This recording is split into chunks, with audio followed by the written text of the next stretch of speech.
बेटा आज की क्लास में हम टॉपिक स्टार्ट करने जा रहे हैं बेटा यहाँ पे शॉर्ट रन इक्विलिब्रियम आउटपुट। बेटा हम जो बुक पढ़ रहे हैं उस बुक का नाम क्या है बेटा यहाँ पे एग्रीगेट डिमांड। ठीक है, aggregate demand sorry macro economics. और मैक्रो इकोनॉमिक्स में जो हम टॉपिक पढ़ रहे हैं ना बेटा उसका नाम क्या है बच्चे यहाँ पे एग्रीगेट डिमांड और एग्रीगेट सप्लाई। अब जिन बच्चों को अभी नहीं पता ना वो थोड़ा सा यहाँ पे समझ लेंगे बेटा। हमारे बेटा दो टर्म्स हैं, एग्रीगेट डिमांड और एक टर्म है बेटा हमारा एग्रीगेट सप्लाई। पहले इन्हीं दो टर्म्स को समझ लो कि एग्रीगेट डिमांड क्या होती है। बेटा 11th क्लास में भी आपने पढ़ा है कि डिमांड किसे कहा जाता है, कि कंज्यूमर के द्वारा जो चीजें खरीदी जाती हैं मार्केट के अंदर वो क्या कहलाती है, डिमांड। वो किसके लेवल पे बात होती थी, इंडिविजुअल लेवल पे। अब हम कौन सी इकोनॉमिक्स पढ़ रहे हैं सर, मैक्रो। तो मैक्रो के अंदर एग्रीगेट डिमांड का मतलब है हमारे पूरे इकोनॉमी के अंदर, हमारे पूरे इंडिया के अंदर एक पॉइंट ऑफ टाइम पे कंज्यूमर के द्वारा जो टोटल खर्चा किया जाता है किसको खरीदने में, गुड्स एंड सर्विसेज को खरीदने में, वो क्या बन जाती है सर, हमारी एग्रीगेट डिमांड बन जाती है। एग्जांपल से समझते हैं। सपोज करो बेटा मैं ये बोलता हूं कि आज इंडिया के अंदर आज के दिन लगभग टोटल जो भी गुड्स एंड सर्विसेज बिकी होगी वो बिकी होगी 1 लाख करोड़ रुपए की। तो 1 लाख करोड़ की क्या कहलाएगी सर, वो आज की एग्रीगेट डिमांड कहलाएगी। समझ आ गया ये? यानी सर पूरे भारत में जो भी लोगों ने खर्चा किया होगा गुड्स एंड सर्विसेज को खरीदने पे वो भारत की क्या बन जाएगी, आज की एग्रीगेट डिमांड बन जाएगी। अब अगला कॉन्सेप्ट क्या आता है सर मेरा, एग्रीगेट सप्लाई किसे कहा जाता है। तो बेटा एग्रीगेट सप्लाई का मतलब होता है सप्लाई कौन करता है सर, प्रोड्यूसर। कौन करता है, प्रोड्यूसर। तो प्रोड्यूसर के द्वारा ऑल ओवर इंडिया में एक निश्चित समय में एक पॉइंट ऑफ टाइम पे जो टोटल गुड्स एंड सर्विसेज बनाए जाते हैं बेचे जाने के लिए, वो क्या कहलाती है सर, हमारी एग्रीगेट सप्लाई कहलाती है। देखो सिंपल सा है, ये वाला जो कॉन्सेप्ट है ये किसको रिलेट करता है सर, कंज्यूमर को आप क्या कहते हो, बायर। सर ये वाला जो कॉन्सेप्ट है ये किसको रिलेट करता है सर, इसको आप क्या कहते हो बेटा, सप्लायर। ठीक है, या सप्लायर से बढ़िया इसको क्या करते हैं हम, जो आपने बोला था अभी, सेलर। ठीक है, तो इस बायर और सेलर से ही ना पूरी डेफिनेशन बन जाएगी। क्या सर, अब शॉर्ट में दोबारा सुनो। सर जो हमारे बायर हैं उनके द्वारा एक पॉइंट ऑफ टाइम पे इकोनॉमी में जितना भी गुड्स एंड सर्विसेज बाय किया जाएगा वो क्या कहलाएगा, हमारी एग्रीगेट डिमांड कहलाएगा।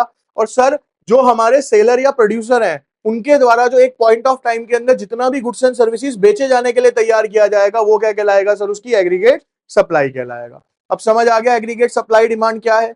अब बेटा थोड़ा सा 11 की तरफ जाते हैं तो हमने ना वहां पे भी इक्विलिब्रियम पढ़ा था मार्केट चैप्टर के अंदर। मार्केट इक्विलिब्रियम कब होता है, तो मैंने आपको बताया था when demand is equals to supply.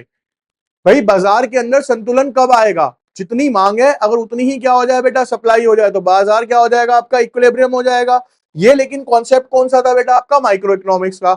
आज हम क्या पढ़ रहे हैं बेटा, मैक्रो इकोनॉमिक्स। तो मैक्रो इकोनॉमिक्स में क्या होगा sir, when aggregate demand is equals to aggregate supply. तो हम क्या बोलेंगे, हमारी इकोनॉमी किसके अंदर है सर, इक्विलिब्रियम के अंदर है। तो समझ आया क्या है। तो अब हम टॉपिक स्टार्ट कर रहे हैं आज का, वो ध्यान से देखिए बच्चे। अब आपको समझ भी आएगा अच्छे से। देखो शॉर्ट रन इक्विलिब्रियम आउटपुट में यहां लिखा है AD and AS approach. AD क्या है बेटा यहाँ पे, एग्रीगेट डिमांड, एएस क्या है, aggregate supply. This approach is also known as a equilibrium income and equilibrium gross domestic product और इक्विलिब्रियम आउटपुट। इनके 3 नाम है, कोई भी आप याद रख लेना एक। अंडर दिस, ध्यान से सुनते जाना बेटा बस अभी।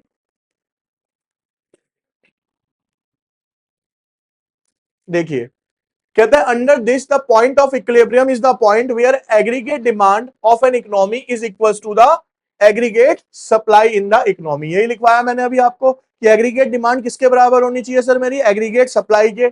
इन other words the sum total of the expenditure that all the buyers are likely to do in the economy. ये क्या बोल रहा है अब, कि लोगों के द्वारा जो टोटल पैसा खर्चा जाएगा इकोनॉमी के अंदर is equals to the total output that a producer is willing to produce और सप्लाई। जितना दुकानदार बेचना चाहता है। देखो इसको ना ऐसे समझो भाई ध्यान से। मान लो एक कंज्यूमर है ए, एक कंज्यूमर क्या है बेटा, ए। अब ए ने बाजार जाके 10,000 रुपए का क्या किया, खर्चा। क्या किया बेटा, खर्चा, यानी कि एक्सपेंडिचर। तो ए कौन है बेटा यहां पे, बायर है ना, है ना। इसने जो खर्चा किया वो इसके लिए क्या कहलाएगा सर, इसकी एग्रीगेट इकोनॉमी के लिए भी क्या कराएगा वो एग्रीगेट डिमांड। लेकिन बेटा जब ये 10,000 रुपए खर्च किया होगा तो दुकानदार से तो सामान खरीद के लाया होगा, उस दुकानदार ने क्या करा होगा, सेल किया होगा, तो उसके लिए क्या कहलाएगी सर, 10,000 रुपए की एग्रीगेट। तो जब ये एग्रीगेट डिमांड और एग्रीगेट सप्लाई आपस में एक दूसरे के बराबर हो जाती है तो इक्विलिब्रियम आ जाता है इकोनॉमी के अंदर। इकोनॉमी किस में आ जाती है बेटा, एक संतुलन में आ जाती है। समझ आ गया यहां तक अब पॉइंट, ठीक है। अब नीचे देखो क्या लिखा है, कहता है under this Keynes considered AD as the principle for determining the equilibrium income as AS is perfectly elastic owing to the excess capacity in the economy, which means equilibrium can only be shifted with the increase or decrease in the total expenditure done by the buyer, because at the time of depression in the economy the level of AD is less, due to which the production remain underutilized and the period of depression gets over। देखो इतनी strict line ना पढ़ के मैं आपको एक simple शब्दों में समझाता हूं वो क्या कहना चाह रहा है। बेटा वो ये समझाना चाहता है कि जो इकोनॉमी के अंदर इक्विलिब्रियम होता है ना, वो डिपेंड किसके ऊपर करता है, एग्रीगेट डिमांड पे। कैसे करता है वो सोचो। मैं कहता हूं बेटा हमारे प्रोड्यूसर सारे सक्षम है, उनके पास पैसा है, सब कुछ है, उन्होंने प्रोड्यूस कर लिया, उन्होंने कई लाख करोड़ के गुड्स बना के रख दिए, तो क्या वो सप्लाई कहलाएगी? सप्लाई कब कहलाएगी? जब बायर उसको खरीदने जाएगा। अगर दुकानदार से हम सामान ही नहीं खरीदने जाएंगे तो क्या वो सामान बनाने का कोई फायदा है उसका? क्या हम बोलेंगे कि इकोनॉमी में वो सप्लाई कर रहा है? सर सप्लाई वो तब करेगा जब वो सामान को बेचेगा, लेकिन सर जब खरीदारी वहां पे नहीं गया तो वो सप्लाई किसको करेगा? प्रॉब्लम आएगी ना। तो इसलिए उसने क्या बोला कि जब हम इक्विलिब्रियम की बात करते हैं ना बेटा, तो इक्विलिब्रियम मोस्टली किस पे डिपेंड करता है, हमारी डिमांड पे। ठीक है, आप देखो समझो, आज हम कहते हैं कि फोन की टॉपेस्ट कंपनी एप्पल है। एप्पल को टॉपेस्ट बनाया किसने? कंज्यूमर ने बनाया ना। आज अगर कंज्यूमर किसी रीजन से खरीदना बंद कर दे तो मैं कह रहा हूं एप्पल जितनी मर्जी वर्ल्ड की टॉप कंपनी हो, नीचे आएगी नहीं आएगी? आ जाएगी। तो यानी मार्केट किसके हाथ में है देखा जाए तो, ठीक है ना। चाहे बीएमडब्ल्यू है चाहे ऑडी है, ठीक है, वो बनाते हैं प्रोडक्ट, अनइवन बहुत बड़ा ग्रेट प्रोडक्ट बनाते हैं, लेकिन बनाने से कुछ नहीं होगा ना बेटा जब खरीदार ही नहीं होगा बाजार में। तो खरीदार ज्यादा इंपॉर्टेंट है किसके कंपैरिजन में? सप्लायर के कंपैरिजन। ठीक है, AD is equals to AS, और हम कह सकते हैं कि Y is equals to AD, क्योंकि मैंने लास्ट क्लास में क्या बताया था कि एग्रीगेट सप्लाई किसके बराबर होती है, तो हम कह सकते हैं Y किसके बराबर है? AD। अब बेटा ध्यान से सुनना, यहां से बहुत ध्यान से। बेटा Y का मतलब क्या है यहाँ पे? इनकम। इनकम देखो 0, 10, 20, 30, 40, 50। कंजप्शन 10, 15, 20, 50, ये पहले भी हमने टेबल करा था।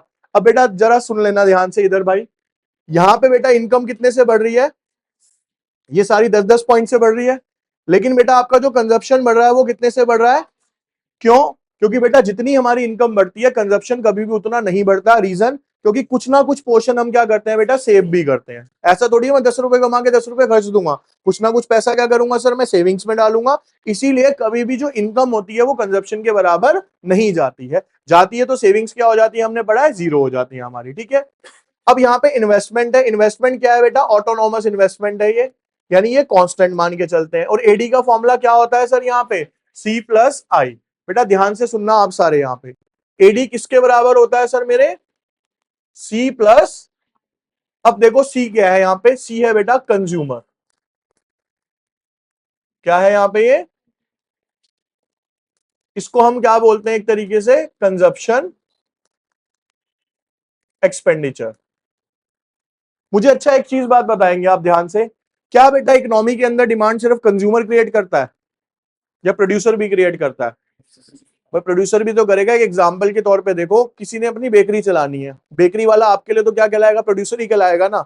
लेकिन बेटा जब वो आटा लेके आएगा बिस्किट बनाने के लिए, मैदा लेके आएगा ब्रेड बनाने के लिए, केक के लिए वो फ्रूट्स वगैरह लेके आएगा, तो वो भी क्या कर रहा है? इकोनॉमी में क्या क्रिएट कर रहा है? डिमांड ही तो क्रिएट कर रहा है ना एक तरीके से। यानी कि सर कंज्यूमर भी डिमांड क्रिएट करता है, लेकिन प्रोड्यूसर भी क्या करता है सर? अपनी डिमांड क्रिएट करता है। लेकिन डिफरेंस क्या आ जाता है, ध्यान से सुनना। डिफरेंस क्या आता है कि बेटा हम में से कोई सामान खरीद के लाएगा तो क्या हम मार्केट में बेचने के लिए बनाएंगे? नहीं सर, हम अपने लिए बनाएंगे। लेकिन प्रोड्यूसर क्या करेगा सर? वो भी सामान बनाएगा तो सही, लेकिन वो किसके पर्पस पे बना रहा है? वो मार्केट में बेच के प्रॉफिट कमाने के लिए बना रहा है। तो डिफरेंस क्या होता है, ध्यान से सुनना, मेरी बात सुनो बच्चे। मैंने क्या करा, मैं मार्केट में गया और मैंने अपने घर के लिए 10 किलो आटा खरीद लिया, वो हो गया कंजप्शन एक्सपेंडिचर। क्या हो गया? क्यों? क्योंकि मैं कौन हूं बेटा? हाउस होल्ड हूं। मैंने अपनी चीजों के लिए खर्चा किया तो वो मेरा कंजप्शन एक्सपेंडिचर था। अब मेरे साथ ही कोई दुकान वाला भाई आया, मान लो वो समोसे बनाता है, पूरी बनाता है, कुछ भी करता है, हलवाई है वो आता है, वो कहता है भैया एक बोरी मेरे को आटे की दे दो। तो डिमांड तो उसने भी करी है ना, लेकिन वो उसकी जो डिमांड है ना, वो उसका कंजप्शन एक्सपेंडिचर नहीं है, वो उसका इन्वेस्टमेंट एक्सपेंडिचर है। क्योंकि उसने क्या करा वहां पे, उसने कंजप्शन नहीं करा, उसने उसको इन्वेस्ट करा, क्योंकि उस आटे से वो पूरियां बनाएगा, फिर उसको प्रॉफिट में बेचेगा, बेच के क्या कमाएगा सर, उससे वो प्रॉफिट कमाएगा। तो खर्च तो दोनों रहे हैं, फर्क क्या आ गया सर, जब कंज्यूमर खर्चेगा तो वो क्या कहलाएगा, कंजप्शन एक्सपेंडिचर, जब कोई प्रोड्यूसर उसको खर्चेगा तो वो क्या कहलाएगा, इन्वेस्टमेंट एक्सपेंडिचर। समझ आया? तो इसीलिए जो फॉर्मूला बना वो क्या बना सर, एग्रीगेट डिमांड का, क्योंकि इकोनॉमी के अंदर दो ही लोग खर्चते हैं बेटा, या तो कंज्यूमर खर्चेगा या कौन खर्चेगा सर, यहाँ पे प्रोड्यूसर खर्चेगा। तो जो कंजप्शन हम करेंगे वो कंजप्शन एक्सपेंडिचर, और जो प्रोड्यूसर खर्चेगा उसे आई क्या बोला जाता है बेटा, आई का मतलब इन्वेस्टमेंट एक्सपेंडिचर है। समझ आ गया यहां तक? रुकिए, अब बेटा देखो यहां पे,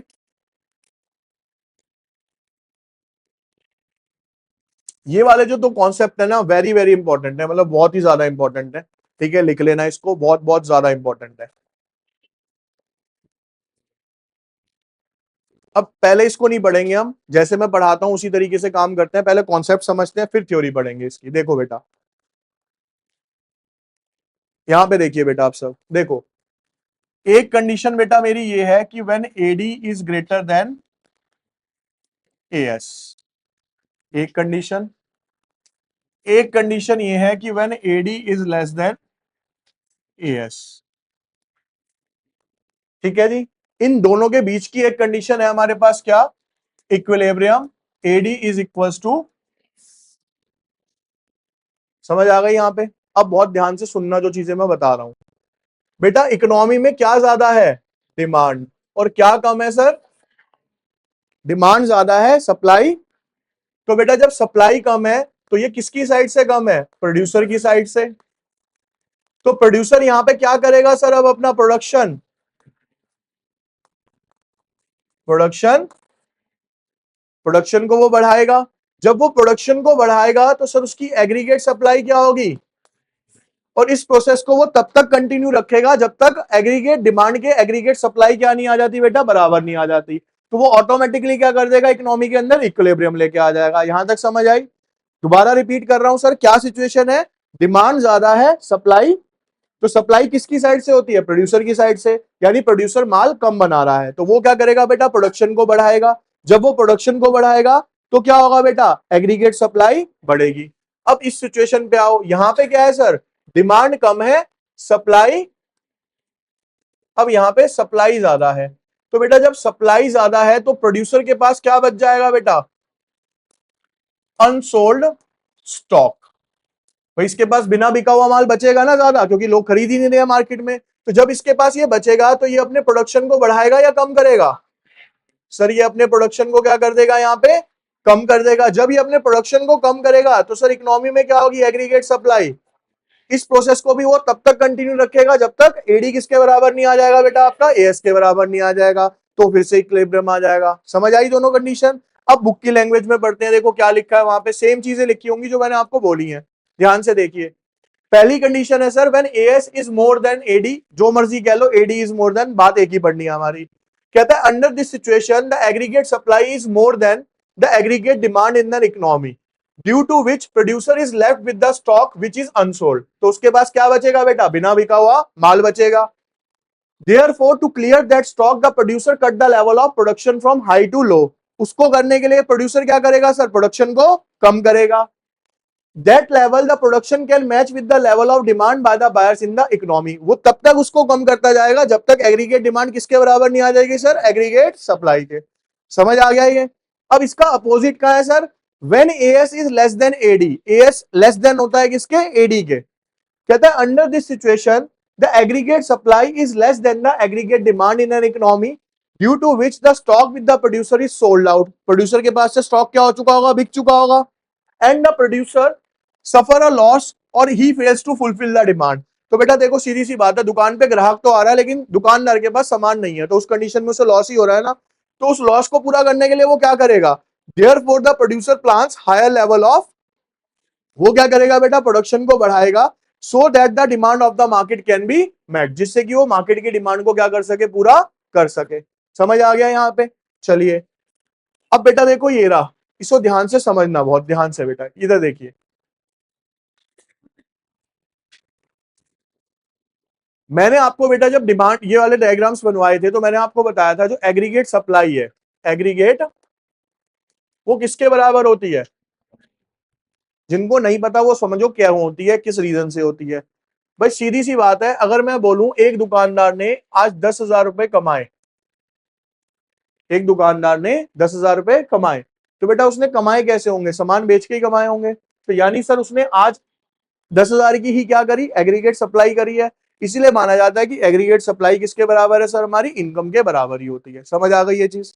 अब मैंने आपको ये भी बताया था क्योंकि ये कांस्टेंट होती है तो एग्रीगेट सप्लाई हमेशा क्या बनती है? 40 डिग्री लाइन एएस। ठीक है। उसके बाद दूसरा कौन सा कर्व बनता है sir? Average, sorry, aggregate demand. वो कहां से होता है बेटा? हमेशा यहां से स्टार्ट होता है। ये आपके अलावा शायद सबको ही पता होगा। मैंने आपको बेटा बताया था, मान लो हमारी इनकम 0 है। हमारी इनकम क्या है? क्या फिर भी हम थोड़ा बहुत कंजप्शन करेंगे या नहीं करेंगे? सर बेसिक नीड्स तो पूरा करेंगे ना। उस कंजप्शन को क्या बोला जाता है बेटा? ऑटोनॉमस कंजप्शन बोलते हैं। क्या बोलते हैं? अब सुबह बच्चों को याद नहीं हो रहा था तो मैंने उन्हें एक ट्रिक बताई। भाई ऑटोमेटिक का क्या मतलब होता है? जो अपने आप हो जाता है। यानी सर इनकम मेरी 0 है लेकिन कंजप्शन ऑटोमेटिक हो रहा है तो उसे मैं क्या बोल रहा हूं? ऑटोनॉमस बोल रहा हूं। ठीक है। तो अब सर जब मेरी इनकम 0 है तब भी मैं कुछ ना कुछ कंजप्शन करूंगा ना, इसीलिए कंजप्शन कर्व कभी भी 0 से स्टार्ट नहीं होता। पहली चीज। दूसरी चीज और समझ लो डिटेल में। मैंने आपको लिंक क्या बताया कि जैसे जैसे बेटा हमारी इनकम बढ़ेगी वैसे वैसे कंजप्शन क्या होगा? बढ़ेगा। जैसे जैसे इनकम कम होगी कंजप्शन भी क्या होगा? तो यानी कि सर अब मेरी अगर इनकम बढ़ रही है तो मेरा कंजप्शन भी क्या होगा सर? बढ़ेगा। इक्विलिब्रियम पॉइंट कौन सा बताया बेटा मैंने? When AS is equals to, और जहां पे भी ये इंटरसेक्शन पॉइंट आता है यहां पे ये दोनों क्या हो जाते हैं? आपस में एक दूसरे के बराबर हो जाते हैं। तो ये वाला जो पॉइंट है ये कौन सा पॉइंट है बेटा मेरा? यहाँ पे इक्विलिब्रियम पॉइंट है। समझ आ गया? ये दोनों अलग अलग डायग्राम आपने पहले बनाए हुए थे, अब इनको एक साथ करके बना दिया। जहां पे एक दूसरे को इंटरसेक्ट करेंगे वो कौन सा पॉइंट हो जाएगा? इक्विलिब्रियम पॉइंट हो जाएगा। क्लियर है जी यहां तक अब सबको?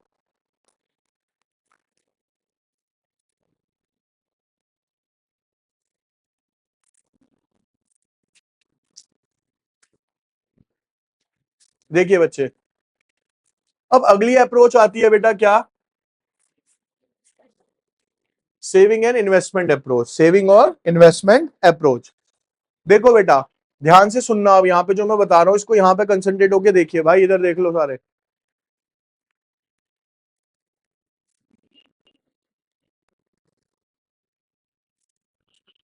बेटा जो एएस है वो किसके बराबर होना चाहिए? ये हमारा इक्विलिब्रियम था। बेटा एएस का फॉर्मूला होता है कंजप्शन प्लस सेविंग्स, और एडी का फॉर्मूला अभी मैंने आपको बताया क्या होता है? C plus. एएस किसके बराबर होता है? C plus. लास्ट क्लास में एक फॉर्मूला लिखवाया था, y is equal to C plus, और y अभी आपको बता के चुका हूं किसके बराबर होता है। तो एस किसके बराबर हो गया? C plus S. और एडी अभी आपको बता के चुका हूं किसके बराबर होता है? सी प्लस आई। तो बेटा यहाँ सी से सी कैंसिल आउट हो गया तो मैं बोल सकता हूं कि एस किसके बराबर होना चाहिए? यानी सर दूसरी इक्विलिब्रियम कंडीशन क्या है? When saving is equal to investment. ये भी बन सकती है। तो ये दो अप्रोच बहुत इंपॉर्टेंट है, यहां बोर्ड पे देख लीजिए अरोड़ा जी। ठीक है। Now by taking C common both side we get S is equal to I. देखो बच्चे, ये आपकी इनकम है, ये आप सबका कंजप्शन, ये आपकी सेविंग्स। अगर मैं बात करूं एएस की तो एएस का फॉर्मूला क्या है सर? C plus. तो मैंने सी प्लस एस करा, ये मेरी क्या आ गई सर? यहां पे एएस आ गया। ठीक है। आगे देखिए, अब ये ना दो चार तरीके की एक्स एंटी और एक्स पोस्ट सेविंग आएंगी, इनको ध्यान से सुनना बच्चे। अभी पहले देखो, एक टर्म आया आपके पास, कहता है ex ante saving. This type of saving can also be called a desired saving or a planned saving for a period of 1 year. It refers to the level which is planned by the people to save an economy for a period of 1 year. एक example समझना बेटा, आपकी salary suppose करो 1 लाख रुपए है। ठीक है। आप कहते हो कि मैं 20,000 रुपए महीना बचाऊंगा, तो आप साल की कितने सोच के चल रहे हो? 2,40,000 रुपए। दोबारा रिपीट कर रहा हूं, आपकी सैलरी 1 लाख रुपए है, आप कहते हो मैं हर महीने कितने बचाऊंगा? 20,000 रुपए उसमें से सेव करूंगा। ये आपका डिजायर्ड लेवल है कि आप चाहते हो। ठीक है। आप साल के कितने सेव करोगे उसके अकॉर्डिंगली? 2,40,000। तो जो हमारा डिजायर्ड लेवल ऑफ सेविंग होता है ना, उसको क्या बोला जाता है बेटा? एक्स एंटी सेविंग बोला जाता है। क्या बोलते हैं हम उसको? X anti. X post saving क्या होता है? सर मैंने ना 2,40,000 सोचे थे, लेकिन मैं एक्चुअल में कितने कर पाया, सिर्फ 2 लाख ही कर पाया, क्योंकि खर्चे कुछ क्या हो गए थे, ज्यादा हो गए थे। तो जो एक्चुअल में मैंने सेविंग करी है ना बेटा, वो कौन सी कहलाती है, मेरी एक्स पोस्ट सेविंग कहलाती है। देखो लिखा है, it can also be called a actual saving, it refers to the amount which actually saved by the people of a country in an economy for a period of 1 year.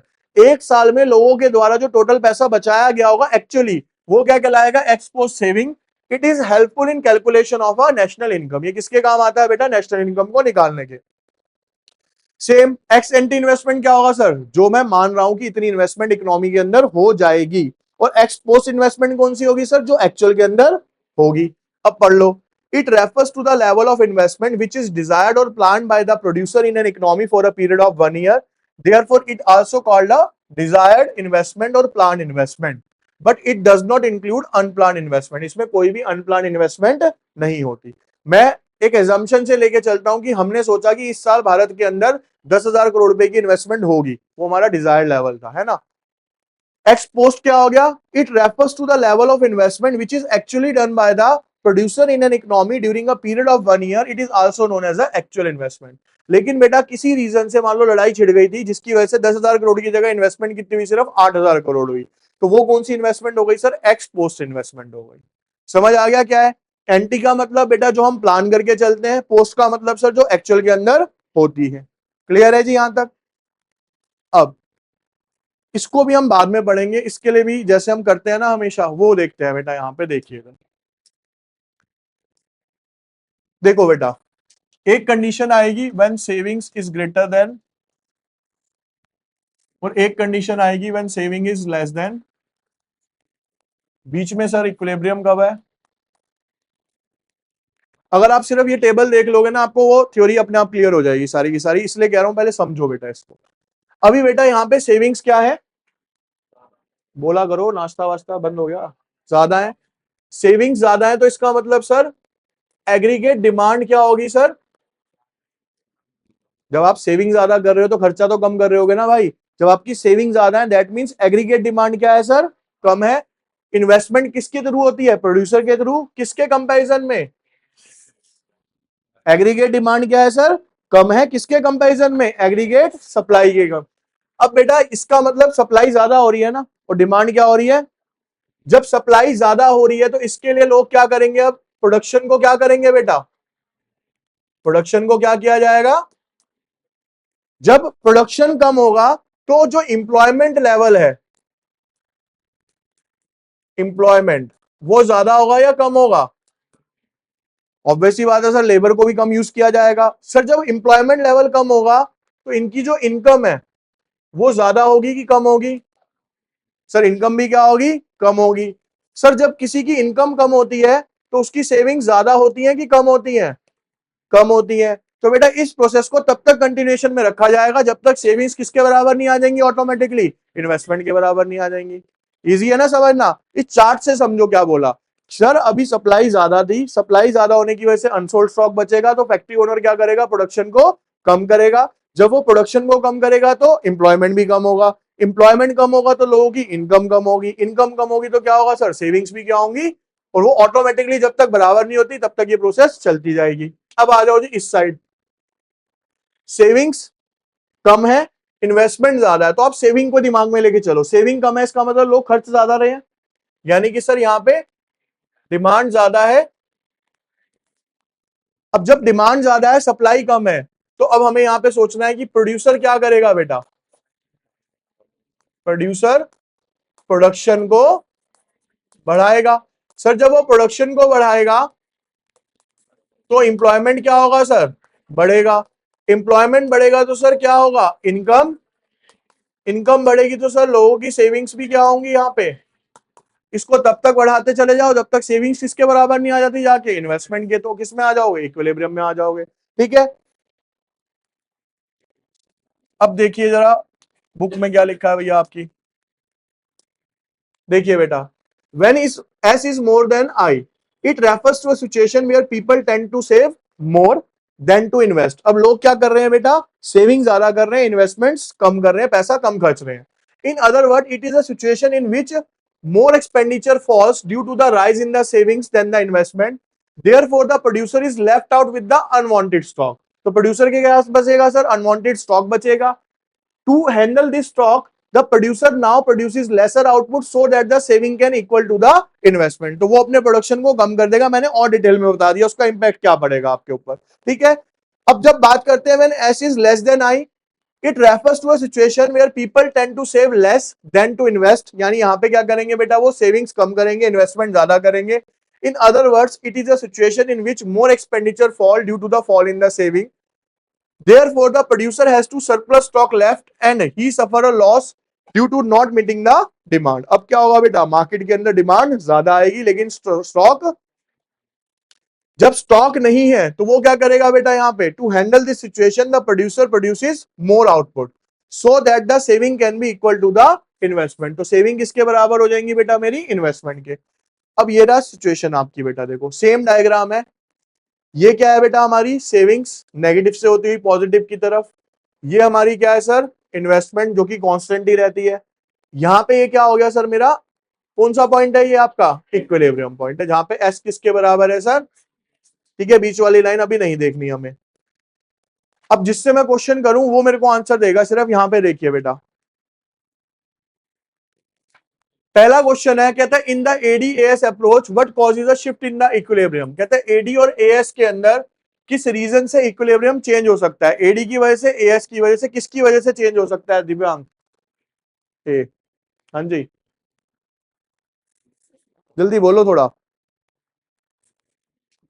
C, both A and B.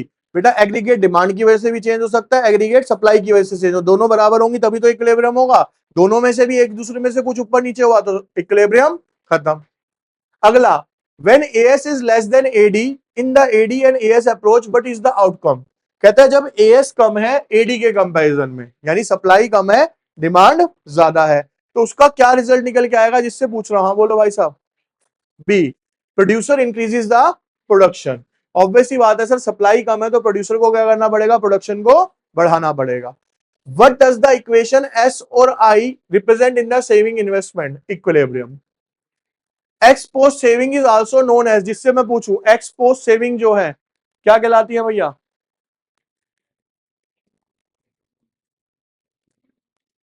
C, x post investment कहलाती है, ex post saving ex post investment कहलाती है। एक नया equilibrium आया है, ex post saving is equal to ex post investment. हंस लो ना, पहले बातें मत करना बेटा। बेसिकली क्या है, ex post saving is known as, जो आपकी एक्चुअल सेविंग है, B. In the saving investment approach what happen if S is less than I. क्या होगा अगर सेविंग्स कम है और इन्वेस्टमेंट ज्यादा है? प्रोड्यूसर इंक्रीज द, ठीक है जी, यहां तक समझ आ गया।